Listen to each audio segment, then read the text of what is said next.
এই দিক দিয়া গুহার ভিতরে যে যুবকেরা আছে তাদের তো আর খবর নাই। ওরে রুটি আনতে পাঠাইলাম এখনো কেন আসে না? ওই ইমানদার যুবক রাজ দরবারে দাঁড়ায় বলে, বাদশাহ, পুরা রাষ্ট্র আমাদের বিরুদ্ধে চলে গিয়েছে। আমরা 7 জন যুবক, আমাদের সাথে একটা কুকুর, আমরা রাতের অন্ধকারে এই দেশ থেকে বের হয়ে গিয়েছিলাম।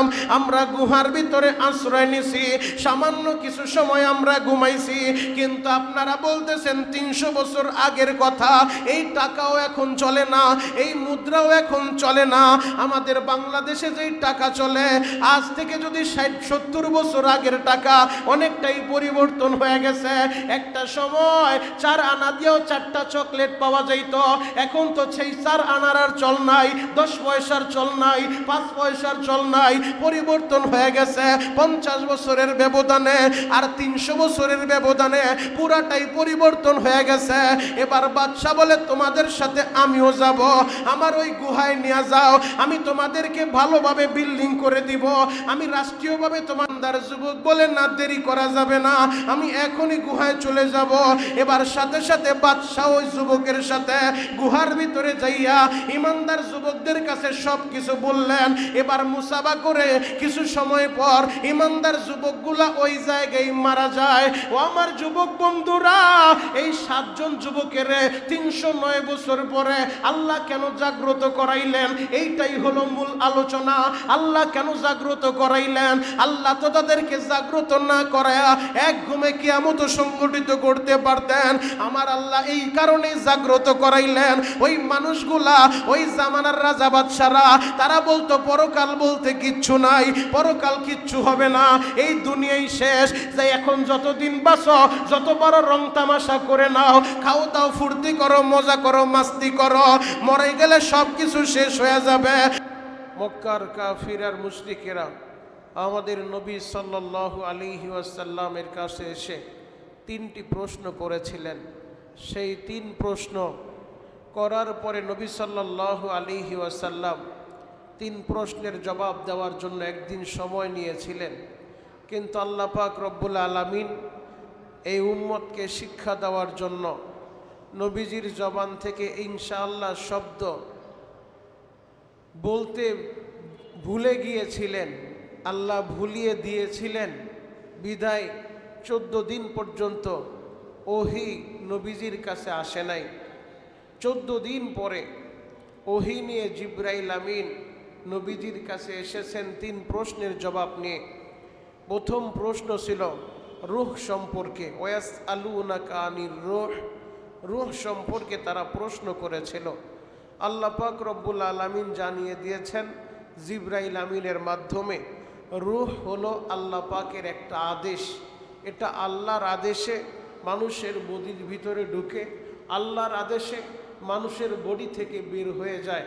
রূহ যতদিন পর্যন্ত থাকে মানুষটা জীবিত, রূহ বের হয়ে গেলে কেউ তাকে আর নাম ধরে তার নামের সাথে সাহেব লাগায় না, বলে লাশ, মৃত লাশ হয়ে যায়। শুধু বডির দ্বারা মানুষকে মানুষ বলে না, বডির সাথে রূহ আল্লাহ পাকের আদেশ থাকতে হয়। আল্লাহর আদেশ যখন থাকবে, রূহ এবং দেহ বডি এই দুইটার সমন্বয়ে প্রকৃত মানুষ। আর যদি বডি আছে কিন্তু রূহ নাই, আল্লাহর হুকুমটা বের হয়ে গেছে, তখন আর কেউ মানুষ বলে না, বলে মানুষের লাশ। কথা বলেন ঠিক কিনা? তা মরতে আমাদের সবাইকে হবে। নবী সাল্লাল্লাহু আলাইহি ওয়াসাল্লামকে আল্লাহ জানায় দিলেন রূহ সম্পর্কে। আল্লাহ অধিক জ্ঞান কাউকে দেয় নাই, এটা আল্লাহ পাকের স্পেশাল জ্ঞান। আল্লাহ সামান্য কিছু আমাদেরকে দান করছে। নবীজি 1 নম্বর প্রশ্নের জবাব দিলেন। 2 নম্বর প্রশ্ন তারা করেছিলেন আসহাবে কাহাফ সম্পর্কে, ওই যুবকদের সম্পর্কে যারা তাদের দেশ থেকে গুহার ভিতরে গিয়ে আশ্রয় নিয়েছিল। যেই যুবকেরা নবীজি দুনিয়া আসার প্রায় 450 বছর আগের কথা, তৎকালীন জামানায় রোম সাম্রাজ্যের একটা এরিয়ার ভিতরে একজন সম্রাট ছিল, বাদশাহ ছিল, যার নাম হলো বাদশাহ দাকিয়ানুস। যেই বাদশাহ দাকিয়ানুস নিজে মূর্তি পূজারী ছিলেন এবং তার দেশের লোকদেরকে তিনি মূর্তি পূজায় বাধ্য করতেন।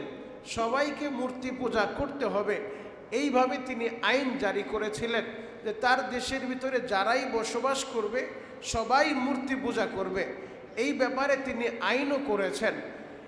একবার খোলা ময়দানের ভিতরে একটা মেলার আয়োজন করা হয়, যেই মেলার ভিতরে ওই এলাকার সমস্ত মানুষরা উপস্থিত, সবাই মেলার ভিতরে এসে এক এক মূর্তির সামনে মাথা নত করে মূর্তির পূজা করে।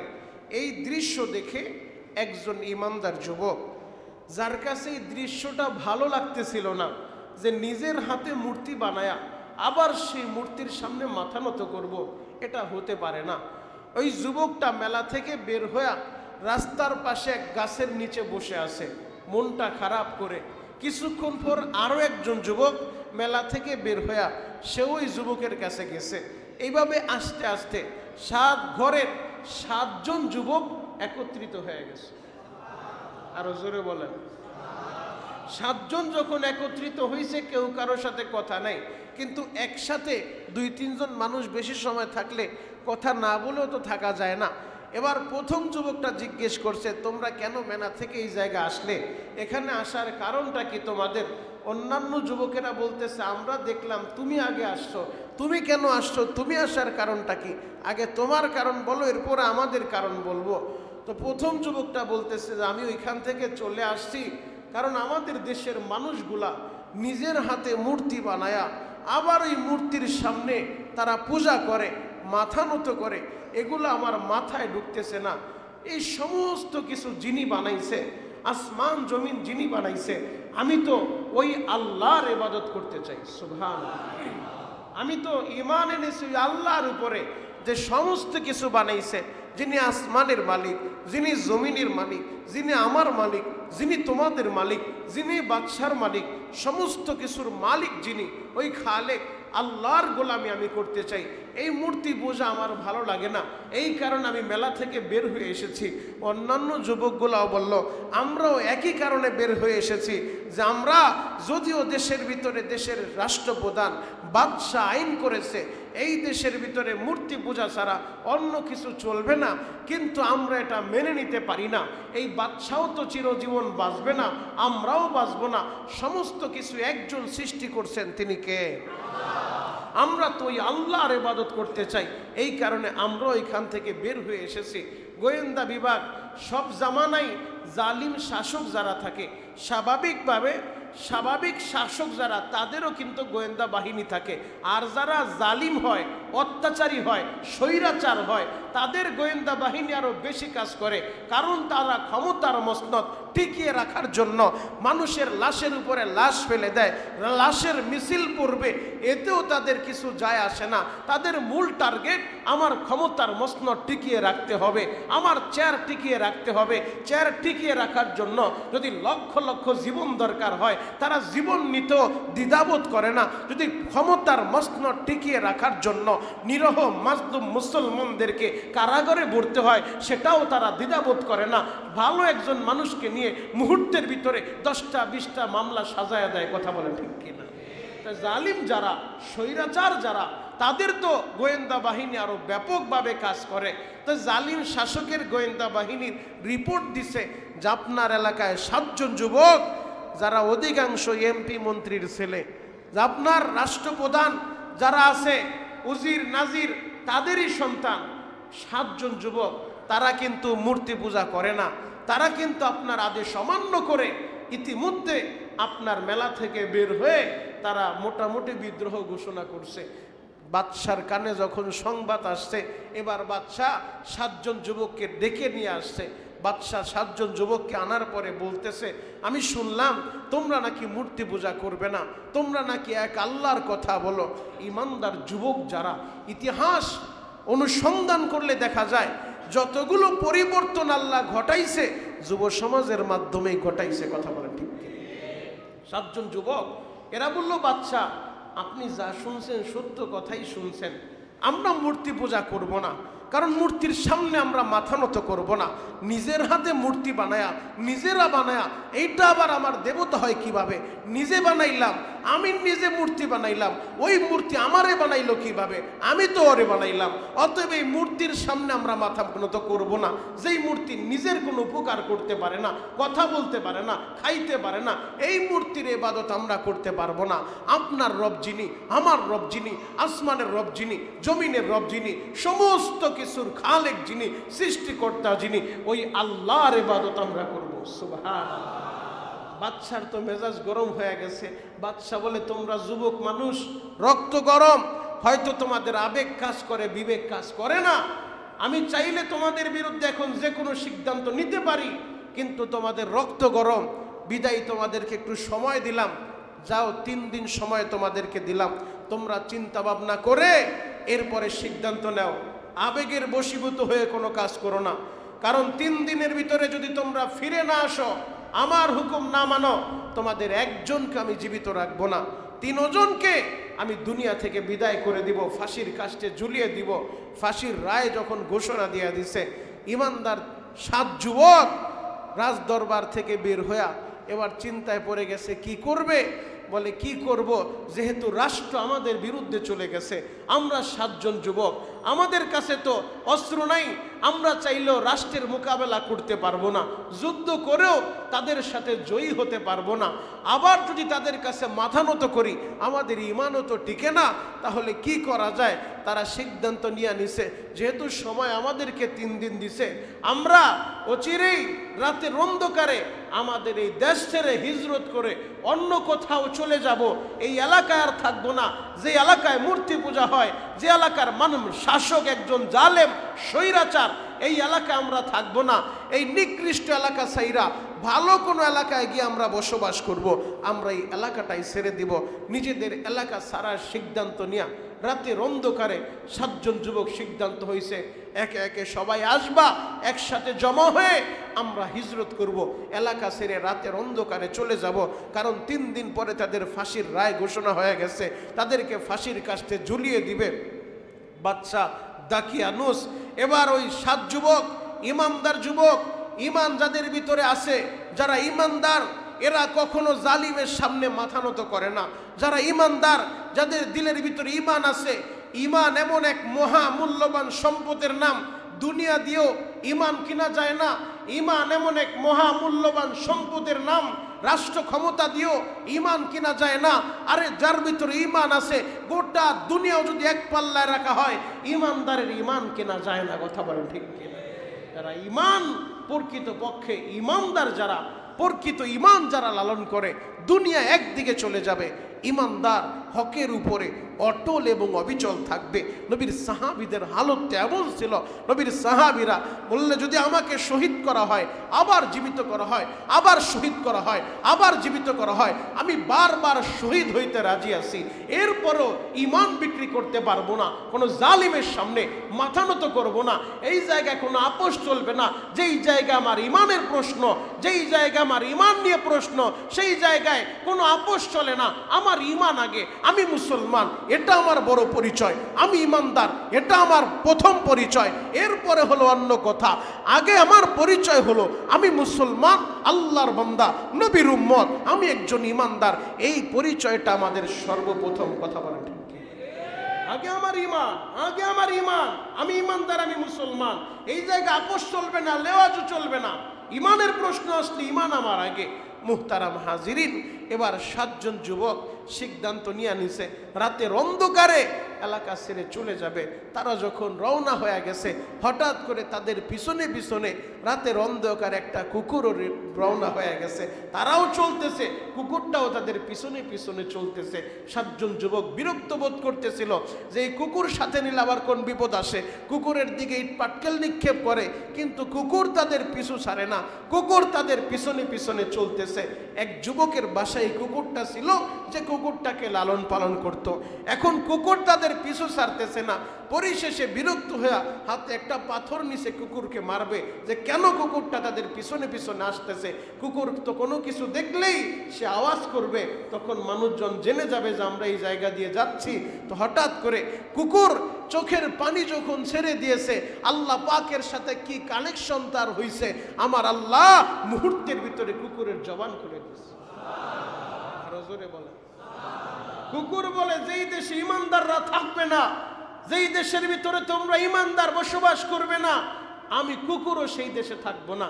যে দেশের মানুষগুলা মূর্তি পূজা করে, এই এলাকা আমি থাকবো না, আমিও তোমাদের সাথে চলে যাব। তোমরা আমারে মাইরো না, আমারে সাথে নিয়ে যাও, আমি তোমাদের উপকার করব, ক্ষতি করব না।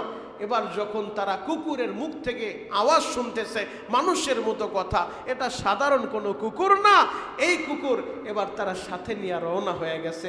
তারা যখন চলতে চলতে শেষ মুহূর্তে, শেষ রাতে একটা বিশাল পাহাড়ের কাছে গিয়ে একটা গর্ত গুহার ভিতরে তারা আশ্রয় নিবে। সিদ্ধান্ত নিল দিনের বেলা কিছু সময় বিশ্রাম নেই, আবার রাতের অন্ধকারে আমরা সফর করব। এবার যখন গুহার ভিতরে ঢুকছে, সারা রাত তো আর ঘুমায় নাই, সারা রাত চলতেছে, পরিশ্রম করতে করতে হাঁটতে হাঁটতে ক্লান্ত হয়ে গেছে। ক্লান্ত শরীর নিয়ে যখন গুহার ভিতরে ঢুকছে, এবার কুকুরকে দাঁড় করায় দিছে গুহার সামনে, গুহার মুখের সামনে কুকুরটাকে বসায় দিছে যে তুমি এই জায়গায় থাকো, আমরা একটু ভিতরে বিশ্রাম নেই। কুকুরটা গুহার মুখে দুইটা পা দাঁড় করিয়ে এমনভাবে বসেছিল, আল্লাহ পাক রব্বুল আলামিন আমাদের নবীকে জানায় দেয়, সূরাতুল কাহাফ যখন নিয়া জিবরাইল আমিন নবীজির কাছে আসছে, এই সূরাতুল কাহাফ এমন এক সূরা, নবীজি বলেন এই সূরাতুল কাহাফের প্রথম 10টা আয়াত, শেষের 10টা আয়াত যারা মুখস্থ করবে, আল্লাহ পাক রব্বুল আলামিন তাদের মাথা থেকে আসমান পর্যন্ত নূর দিয়া ভরপুর করে দেবে।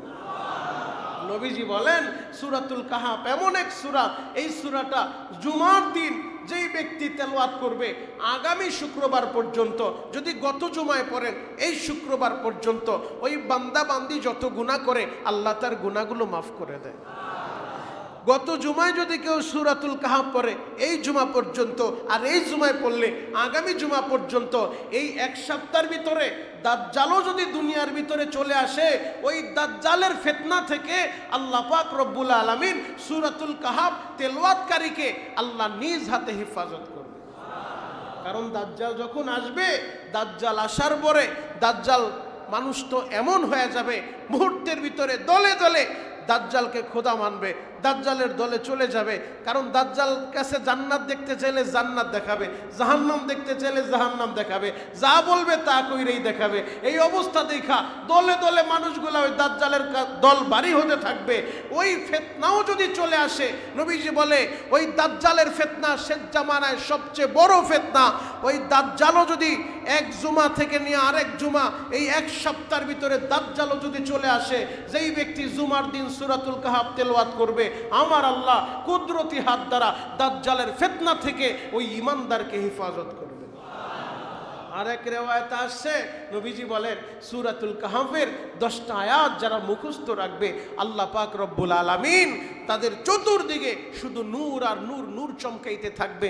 শুধু তাই না, সূরাতুল কাহাফ যখন নবীজির কাছে নিয়ে আসছে, জিবরাইল আমিন 14 দিন পর্যন্ত ওহী নাজিল বন্ধ ছিল। 14 দিন পরে সূরাতুল কাহাফ যখন জিবরাইল আমিন নিয়ে আসছে, জিবরাইল একা আসে নাই, জিবরাইলের সাথে 70,000 ফেরেশতার বহর আসছে। আর জোরে বলেন। তাই জিবরাইল আমিন 70,000 ফেরেশতার সাথে নিয়ে সূরাতুল কাহাফ নিয়ে নবীজির কাছে আসছে। বিস্তারিত ঘটনা সূরাতুল কাহাফের ভিতরে আল্লাহ পাক রব্বুল আলামিন বয়ান করেন, আমাদের নবীর কাছে জানায়া দেন।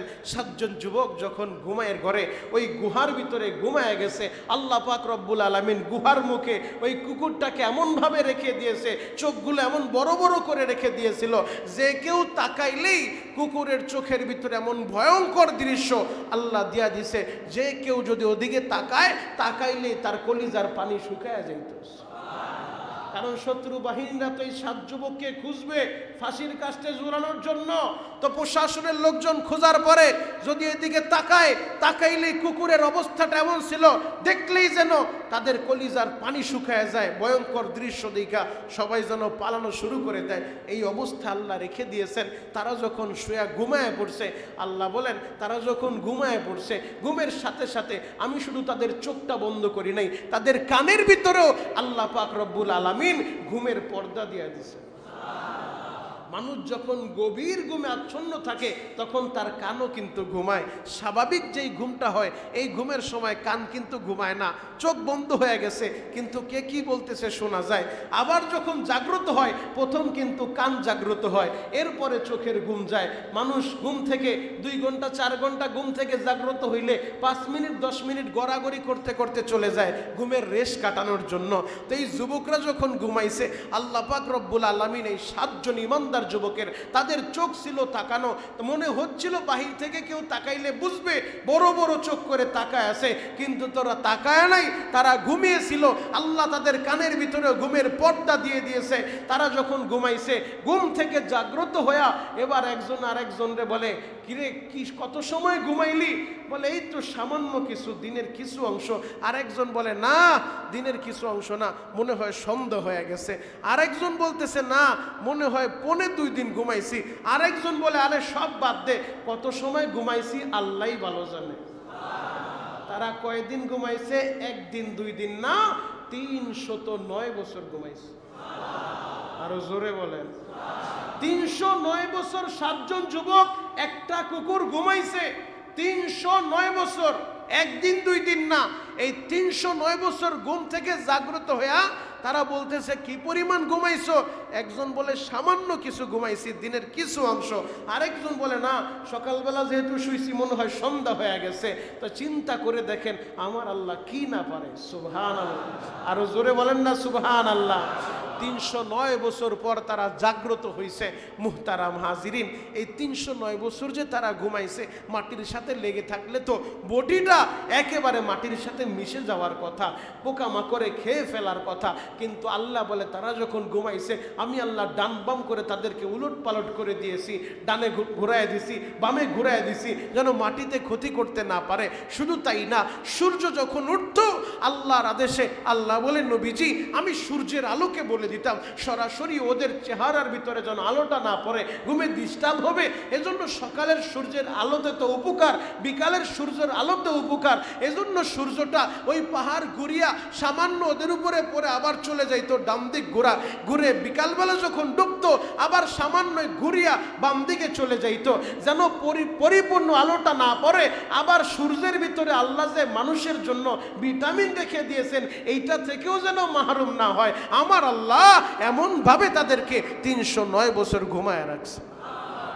309 বছর পরে ঘুম থেকে জাগ্রত হয়ে যখন বলতেছে কি পরিমাণ ঘুমাইছে, একজন যে বলল যে আল্লাহই ভালো জানে, কারণ তারা তাদের নখের দিকে তাকায় দেখতেছে নখগুলা বড় বড় হয়ে গেছে, এরপরে মোজগুলা বড় বড় হয়ে গেছে। বলতেছে আল্লাহই ভালো জানে, এক কাজ করো কথাবার্তা পরে হবে, পেটে প্রচন্ড ক্ষুধা লেগেছে, যার কাছে যে টাকা পয়সা আছে কিছু টাকা দিয়ে একজনকে পাঠাও, কিছু খাবার নিয়ে আসুক, আগে আমরা রুটি কলা খাই, এরপরে কথা হবে কি পরিমাণ ঘুমাইছি, আমাদের পরবর্তী গন্তব্য কি সেটা পরে আলোচনা হবে, একজনকে পাঠাও।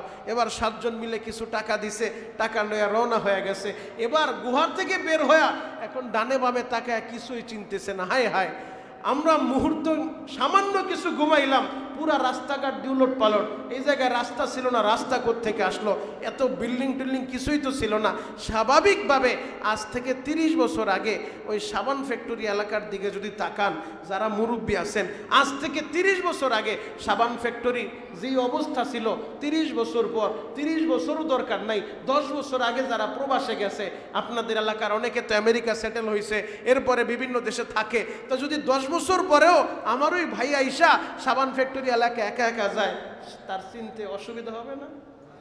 অসুবিধা হবে কি হবে না? যে এত বড় বড় বিল্ডিং কোত্থেকে আসলো? 10 বছর 15 বছর আগে তো এত বড় বিল্ডিং ছিল না, 30 বছর আগে তো এত বড় বড় ভবন ছিল না। তো 30 বছরে যদি এই পরিবর্তন হয়ে যায়, 300 বছর চিন্তা করে দেখেন পরিবর্তন কি পরিমাণ হয়েছে। এবার সে চিন্তা করলো হয়তো আমার ঘুমের রেশ কাটে নাই, হয়তো আমি নিজে ভুল দেখতেছি কিনা। আস্তে আস্তে এক দোকানে গেছে, দোকানে যাওয়ার পরে রুটি টুটি নিয়ে এবার যখন সে টাকা দিছে, টাকা দেয়া সে স্বাভাবিকভাবে আসতেছিল, এবার দোকানদার ডাক দিছে, এ ভাই দাঁড়ান, টাকা দিয়া যান। বলে আমি তো টাকা দিলাম। বলে আপনি কই টাকা দিলেন? বলে এই যে দিলাম। তখন তার টাকা দেখা বলে আপনি আমার সাথে মজা করেন, আপনি এই টাকাগুলো কোন জাদুঘর থেকে চুরি করছেন সেইটা বলেন। বলে ভাই এটা কি বলতেছো? আমি কালকেও তো খাবার কিনলাম, সবই ঠিক আছে। বলে না এই টাকা তো চলবে না, তাদের টাকা দেখাইছে যে এরকম টাকা দেন, বলে এই টাকা আমি পাবো কোথায়, এটাই তো আমাদের টাকা, কালকেও তো আমরা বাজার সদাই করলাম। বলে না, আপনি এই টাকা কোন জাদুঘর থেকে চুরি করছেন সেটা বলেন। এবার কথা বলতে বলতে লোকজন জড়ো হয়ে গেছে, সবাই তার চেহারা দেখা, সেও মানুষ চিনতেছে না, তারাও তাকে চিনতেছে না, তার কথাবার্তা সব বুঝতেছে না, টাকা দেখা সবাই বলতেছে এই লোকটা হয়তো কোনো গুপ্তধনের সন্ধান পাইছে, অথবা সে কোনো জাদুঘর থেকে টাকাগুলো চুরি করছে। এবার ওই এলাকার একজন মন্ত্রী সাহেব আসলো, আসার পরে সে দেখতেছে এই টাকাগুলো তো এখনকার টাকা না, এগুলো তো শত শত বছর আগের টাকা। এবার তাকে যখন জিজ্ঞেস করে, ভাই আমি তো চোর না, তোমরা আমাকে এইভাবে ধরো না, আমি চোর না, আমি তো একজন স্বাভাবিক সম্ভ্রান্ত পরিবারের সন্তান, আমার পরিচয় শুনলে তোমরাও চিনবে। তার বাবার নাম বলে, মন্ত্রীর নাম কেউ তো চিনে না। বলে এটা আবার কি বলে, নাম শুই না সবাই হাসে, কারণ তাদের যেই নাম তামলিকা, আলে তামলিকা, কায়কানুস, দাকি ইউনুস, এরকম হলো তাদের নাম। ওই নাম শুই না তারাও হাসতেছে, যেগুলা কি বলতেছে সেও কিছু বুঝতেছে না। এবার তাকে গ্রেফতার করে নিয়ে গেছে বাদশার কাছে। বাদশার দরবারে যাওয়ার পরে বাদশার কাছে সে বিস্তারিত ঘটনা বলছে, বাদশাহ আমি চোর না, আমার যে বাদশাহ ছিল সেই বাদশার ভয়ে আমরা কালকে রাত্রে পলাইছি এলাকা থেকে, বাদশাহ ফাঁসি দিবে এই ভয়ে, কারণ আমার বাদশাহ সে মূর্তি পূজা করত, আমরা মূর্তি পূজা করতে রাজি না, আমরা একমাত্র আল্লাহর গোলামি করব। পুরা রাষ্ট্র আমাদের বিরুদ্ধে চলে গেছে, বিদায় আমরা চলে গিয়েছি। এবার মন্ত্রী পরিষদের অনেকে বলে এগুলা তো ইতিহাস, এগুলা তো আমরা ইতিহাসে পড়ছি, তোমার বাদশার নাম কি? বলে বাদশার নাম দাকিয়ানুস। এবার নাম শোনার পরে ওই জামানার যেই বাদশা ছিল সে যদিও ইমানদার ছিল না, কিন্তু ইমানদারদেরকে সাপোর্ট করত, সেও মূর্তি পূজা করত না। এবার ওই বাদশা তার বিস্তারিত ঘটনা শুই না, বাদশা বলে আল্লাহর কি কারিশমা, তোমরা একদিন দুই দিন ঘুমাও নাই, তোমরা প্রায় 300 বছর ঘুমাইছো। আরো জোরে বলেন। এই দিক দিয়া গুহার ভিতরে যে যুবকেরা আছে তাদের তো আর খবর নাই, ওরে রুটি আনতে পাঠাইলাম এখনো কেন আসে না। ওই ইমানদার যুবক রাজ দরবারে দাঁড়ায় বলে, বাদশাহ পুরা রাষ্ট্র আমাদের বিরুদ্ধে চলে গিয়েছে, আমরা 7 জন যুবক, আমাদের সাথে একটা কুকুর, আমরা রাতের অন্ধকারে এই দেশ থেকে বের হয়ে গিয়েছিলাম, আমরা গুহার ভিতরে আশ্রয় নিছি, সামান্য কিছু সময় আমরা ঘুমাইছি, কিন্তু আপনারা বলতেছেন 300 বছর আগের কথা, এই টাকাও এখন চলে না, এই মুদ্রাও এখন চলে না। আমাদের বাংলাদেশে যেই টাকা চলে আজ থেকে যদি 60-70 বছর আগের টাকা, অনেকটাই পরিবর্তন হয়ে গেছে। একটা সময় 4 আনা দিয়েও 4টা চকলেট পাওয়া যাইত, এখন তো সেই 4 আনার আর চল নাই, 10 পয়সার চল নাই, 5 পয়সার চল নাই, পরিবর্তন হয়ে গেছে 50 বছরের ব্যবধানে, আর 300 বছরের ব্যবধানে পুরাটাই পরিবর্তন হয়ে গেছে। এবার বাদশা বলে তোমাদের সাথে আমিও যাব, আমার ওই গুহায় নিয়ে যাও, আমি তোমাদেরকে ভালোভাবে বিল্ডিং করে দিব, আমি রাষ্ট্রীয়ভাবে তোমাদের যুবক বলে না, দেরি করা যাবে না, আমি এখনই গুহায় চলে যাব। এবার সাথে সাথে বাদশা ওই যুবকের সাথে গুহার ভিতরে যাইয়া ইমানদার যুবকদের কাছে সব কিছু বললেন। এবার মুসাবা করে কিছু সময় পর ইমানদার যুবকগুলা ওই জায়গায় মারা যায়। ও আমার যুবক বন্ধুরা, এই 7 জন যুবকের 309 বছর পরে আল্লাহ কেন জাগ্রত করাইলেন, এইটাই হলো মূল আলোচনা। আল্লাহ কেন জাগ্রত করাইলেন? আল্লাহ তো তাদেরকে জাগ্রত না করায়া এক ঘুমে কিয়ামত সংগঠিত করতে পারতেন। আমার আল্লাহ এই কারণেই জাগ্রত করাইলেন। ওই মানুষগুলা, ওই জামানার রাজা বাদশারা, তারা বলতো পরকাল বলতে কিচ্ছু নাই, পরকাল কিচ্ছু হবে না, এই দুনিয়াই শেষ, যে এখন যতদিন বাঁচো যত বড় রং তামাশা করে নাও, খাও দাও, ফুর্তি করো, মজা করো, মাস্তি করো, মরে গেলে সব কিছু শেষ হয়ে যাবে। আমার আল্লাহ বুঝায় দিলেন 309 বছর যুবকদেরকে ঘুম পাড়াইয়া 309 বছর পর আমার আল্লাহ জাগ্রত করে তামাম পৃথিবীর মানুষদেরকে জানায় দিলেন, আমার নবীর কাছেও জানায় দিলেন, নবীজি 309 বছর পর আমি আল্লাহ যদি ইমানদারদেরকে ঘুম পাড়াইয়া আবার জাগ্রত করাইয়া মানুষের সাথে কথা বলাইতে পারি, ও দুনিয়াদার মানুষেরা তোমরাও শুনে রাখো, মরার পরে মরণ নামক ঘুম দিয়া আমি আল্লাহ আবার হাসরের ময়দানে তোমাদেরকে জাগ্রত করাইয়া তোমাদের সামনে আমি আল্লাহ জবাব চাইব, হিসাব চাইব, আমার আদালতে হিসাব দেওয়া লাগবে। এই দুনিয়ায় কেমনে সময় কাটাইছো, এই এই দুনিয়া আমার গোলামি করছো নাকি আমার বিরোধিতা করছো? এই দুনিয়ায় থাইকা মাজলুমের পক্ষে ছিলা নাকি জালেমের সহযোগী হইছো? এই দুনিয়ায় থাইকা কোরআনের পক্ষে ছিলা নাকি কোরআনের বিপক্ষে ছিলা? ও আমার যুবক ভাইরা, ও আমার দাড়ি বাগা বাবাজিরা, এই সূরাতুল কাহাফ এই আলোচনা থেকে আজকে আমাদের মূল পয়েন্ট হলো, শিক্ষার বিষয় হলো, 1 নাম্বার শিক্ষা, ভবিষ্যতে কোনো কাজ যদি করতে চাই সাথে সাথে ইনশাআল্লাহ বলতে হবে। কথা বলেন ঠিক কিনা? ইনশাআল্লাহ বলতে হবে। 2 নম্বর শিক্ষা, আমার আল্লাহ পরকালে আমাদেরকে জাগ্রত করবে। তারা 309 বছর ঘুমাইছে, তাদের কাছে মনে হচ্ছিল সামান্য কিছু ঘুমাইছি, দিনের কিছু অংশ ঘুমাইছি। 309 বছর পরে আমার আল্লাহ আবার তাদেরকে জাগ্রত করলেন। জাগ্রত করা বাদশার মাধ্যমে এলাকার মানুষেরা জানাইলেন 309 বছর পর ওই 7 জন যুবক জাগ্রত হয়েছে, যারা 309 বছর ঘুমাইছিল একটা গুহার ভিতরে। এই প্রশ্নটাই করেছিল মদিনার ইহুদি আলেমদের কাছ থেকে মক্কার কাফের মুশরিকরা শিখে আসছিল যে আমাদেরকে এমন কিছু প্রশ্ন শিখায় দেন যেটা নবী মুহাম্মদকে করব।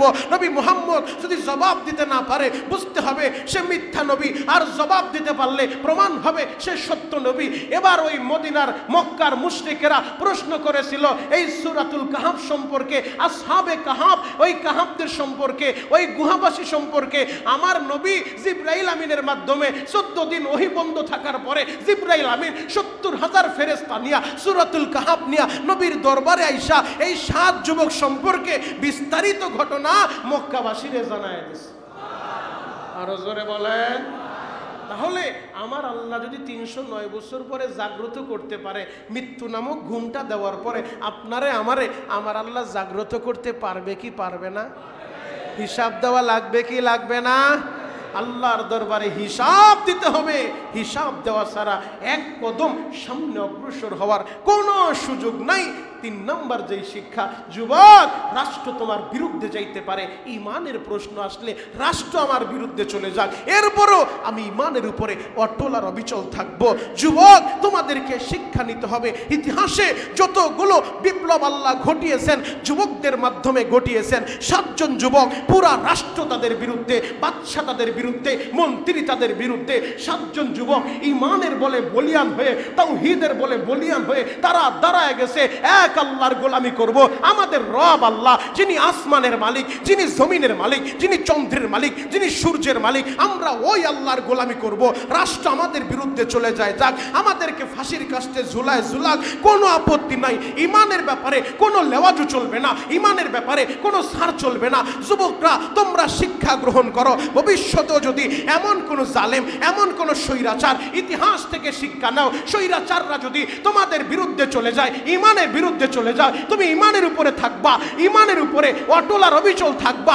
জীবন চলে যাবে, ইমানের প্রশ্ন আসলে কোনো ছাড় হবে না। কথা বলেন ঠিক কিনা? আগে আমার ইমান, আগে আমার ইমান, আমি মুসলমান, এটা আমার বড় পরিচয়। আমার ইমান আগে, ইমানের ব্যাপারে কোনো ছাড় নাই, ইমানের ব্যাপারে কোনো খাতির নাই, ইমানের ব্যাপারে কোনো লেওয়াজও নাই। এটাই হলো আমাদের শিক্ষা। তাহলে ইমানের বলে বলিয়ান হওয়ার দরকার আছে না নাই? আরো জোরে বলেন, আছে না নাই? ইনশাআল্লাহ আল্লাহ পাক রব্বুল আলামিন যদি আমাদেরকে কবুল করে, আগামী জুমায় 3 নম্বর প্রশ্ন করেছিল বাদশা জুলকারনাইন সম্পর্কে। সূর্য যেই জায়গা থেকে উদিত হয়, যেই জায়গা অস্তমিত যায়, সারা পৃথিবী যেই লোকটা ভ্রমণ করছে ওই সম্পর্কে 3 নম্বর প্রশ্ন ছিল। 2টা প্রশ্ন আমরা জানতে পারলাম। 3য় প্রশ্ন আল্লাহ বাঁচায় রাখলে আগামী জুমায় আলোচনা করব ইনশাআল্লাহ। আল্লাহ পাক রব্বুল আলামিন আমাদের সবাইকে বুঝা এবং আমল করার তৌফিক দান করুক। সকলে বলেন আমিন। ভবিষ্যতে যেই কাজ করব সাথে ইনশাআল্লাহ যুক্ত করব। ইনশাআল্লাহ। মুসলমানের কিছু পরিভাষা আছে। এক মুসলমান আর এক মুসলমানের সাথে দেখা হইলে প্রথমে কথা না, প্রথমে হবে সালাম। আসসালামু কবলাল কালাম। নবীজির শিক্ষা, আগে সালাম পরে কালাম, আগে দাও সালাম পরে বলো কথা।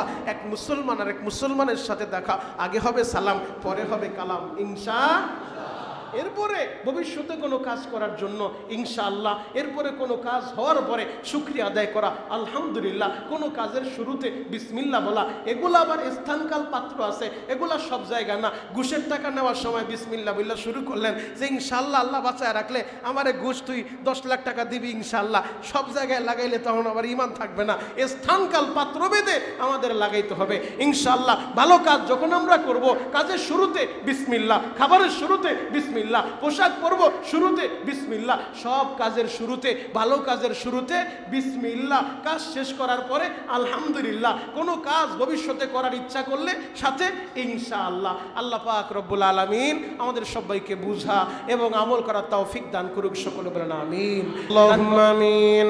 রব্বানা যালামনা আনফুসানা ওয়া ইল্লাম তাগফির লানা ওয়া তারহামনা লানাকুনান্না মিনাল খাসিরিন।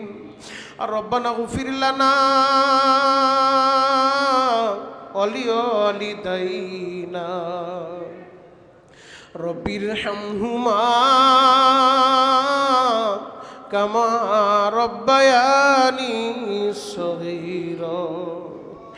রব্বুল আলামিন কুদরতের নজর দিয়ে একটা বার এই কেরানীগঞ্জ সুবাড্ডার দিকে তাকায় দেখেন, ঝড় বৃষ্টি অপেক্ষা করে আপনার পাগল বান্দারা মসজিদে ছুটে আসছে জুমার নামাজ আদায়ের জন্য। রব্বুল আলামিন আমি জানি না এদের ভিতরে কার যেন মা নাই, আমি জানি না আল্লাহ যারা হাত উঠাইছে এদের ভিতরে কার যেন বাবা নাই। আল্লাহ যার মা নাই বাবা নাই গো, ওই মা বাবার কবরটা জান্নাতের বাগান বানায় দেয়। আল্লাহ আমি জানি না কার মা অসুস্থ রে মালিক, যেই মা 10 মাস 10 দিন সন্তানের গর্ভে ধারণ করছে, এই সন্তানের জন্য কত রাত মা ঘুমাইতে পারে নাই রে আল্লাহ। নিজে না খায় আমায় সন্তানের খাওয়াইছে রে মালিক। ওই মা যার অসুস্থ রে আল্লাহ, ওই মা বাবাকে সুস্থতার নিয়ামত আপনি দান করে দেন আল্লাহ। মাহারা বাবারা যে এতিম সন্তানগুলা হাত উঠাইলি চোখের পানি সৈরা দেয় মা বাবার লাইগা, আল্লাহ ওই সন্তানের দিকে তাকাইয়া তাদের মা বাবার কবরগুলা জান্নাতের বাগান বানায়া দেন আল্লাহ। যদিও আমরা গুনাহগার, গুনাহ করতে করতে হাত দুইটা আমরা নাপাক করে ফেলছি, গুনাহ করতে করতে জবান নাপাক করে ফেলছি রে আল্লাহ, গুনাহ করতে করতে চোখ দুইটা নাপাক করে ফেলছি রে মালিক। গুনাহগার বইলে আপনি আবার গার ধাক্কা দিয়া বের করে দিয়েন না, ও দয়ার আল্লাহ। যদিও আমরা গুনাহগার, আপনার নাম না গফফার, যদি আমরা গুনাহগার আপনার নাম না রহমান। আল্লাহ রহমান নামের খাতিরে, গফফার নামের খাতিরে আমাদের সকলের গুনাহগুলো আপনি নেক দ্বারা বদলায়া দেন আল্লাহ। আমার কত ভাই দোয়া চায়, ব্যবসা বাণিজ্য ভালো না, ঋণগ্রস্ত হয়ে গেছে রে আল্লাহ। ঋণের বোঝা মাথায় নিয়া আপনার দরবারে হাত উঠাইছে মালিক, আমার ভাইদের ঋণ পরিশোধের ব্যবস্থা করে দেন আল্লাহ। খাস করে আমাদের সবাইকে মক্কা মদিনার মেহমান বানায় নেন। মক্কা মদিনা না দেখে আবার কাউকে কবরের ডাক দিয়েন না রে আল্লাহ।